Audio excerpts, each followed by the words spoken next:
Hello everyone, welcome to another video. Today's video is about how I improve my art over time.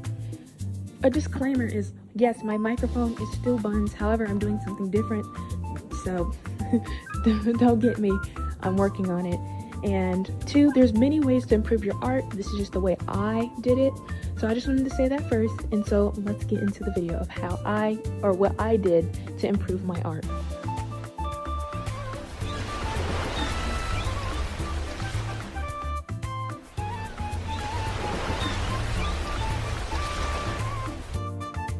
So the first discussion I'm going to be talking about of how I improved was doing art challenges.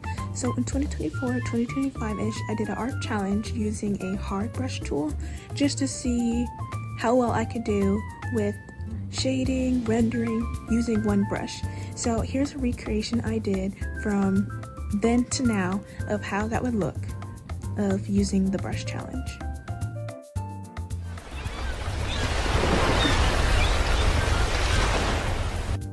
Something that I did last year to help me improve was taking honors anatomy and physiology. It was a hard class, I won't lie, it was hard, but I will say knowing the body parts, knowing what they do, helped me understand how to draw. And the best thing about when you know how to do it, you can simplify it as much as you want to. If you don't have access to classes like honors anatomy and physiology, or just like on-level anatomy and physiology, another thing that I did was going on websites or just searching up anatomy and its different names to know about the deltoid, the traps, and then just like the body parts, you know. So if you don't have access to classes like anatomy and physiology, there's other things you can do, like just going online and searching the body parts. So that's what I did, and that's what I still do. Like, oh, I'm just saying, goodness, I'm saying that word a lot.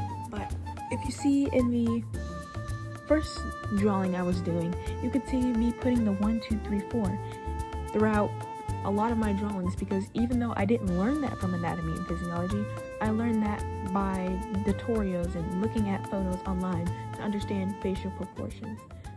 So that is another way I learned.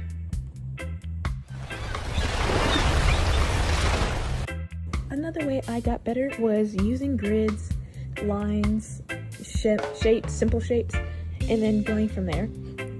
One trick that I use, like when I'm building this bedroom, is the one from Lavender Town of making it flat and then adjusting it into perspective and then building shapes off that.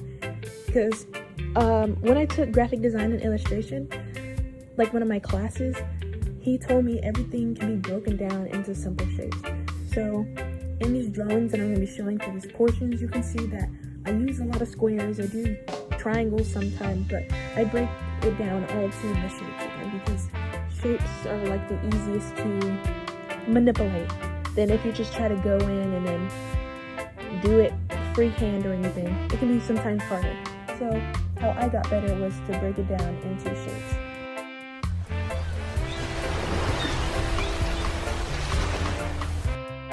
One thing that I do a lot is doing thumbnails. So a thumbnail is like the smaller version of the artwork.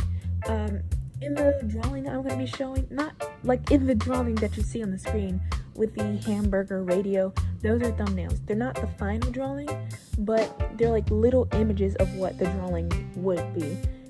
And then I did this in my last video talking about the art fight of me doing a small scale and upsizing it. So I'll put some clips of that, but just so you know what I'm talking about. But thumbnails really do help when trying to create a drawing, because sometimes it's hard to do the big thing, and so it's easier to break it down into something small first.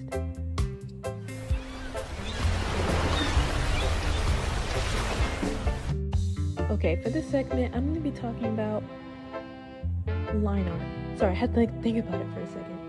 Line art. A lot of people do line art, but I actually stopped doing that, because if your sketch, it's pretty good, sometimes you don't have to do line art. For what I mean by if your sketch is good, is you can always clean up your sketch. So what I mean, like clean up your sketch, like getting an eraser and then erasing some lines and then making the sketch look pretty good to color it in. Because sometimes, like if you know you're going to render, there's no point of having it look the nicest it's going to be, because you're just going to go over it to render. So in this image that I did, it's someone's character, like one of my TikTok videos of me drawing someone's character. I'm trying to show how I didn't do line art and how I just went in, colored, and then rendered.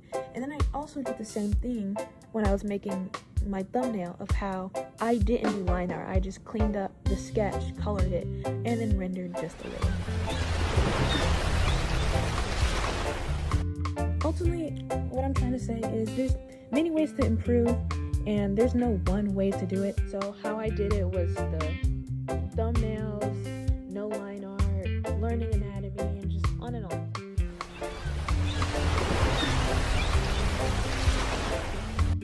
The video, I just want to say thank you for all the support. Like after I made the video about art fight, people started drawing my characters. I was not expecting that, and so I wanted to say thank you for that. Thank you for the views, the comment. I love the comments, just hearing people's opinions, people informing me. Like this was Art Fight's anniversary, and that's why there were 3 teams. So all that information was good to hear. Thank you for the feedback. Like my mic, for example, I promise I'm gonna get a better mic. My mic not taken. It's only temporary. So I just wanted to say thank you. Sorry I haven't posted a bit. I had video ideas. I'm not ignoring. I'm not just sitting down. Even when I'm not posting, I still view comments. So I just want to say thank you, and hope to see you in another video. What was my old intro? I don't even remember. I'll figure it out later. Munchy Quicksand out.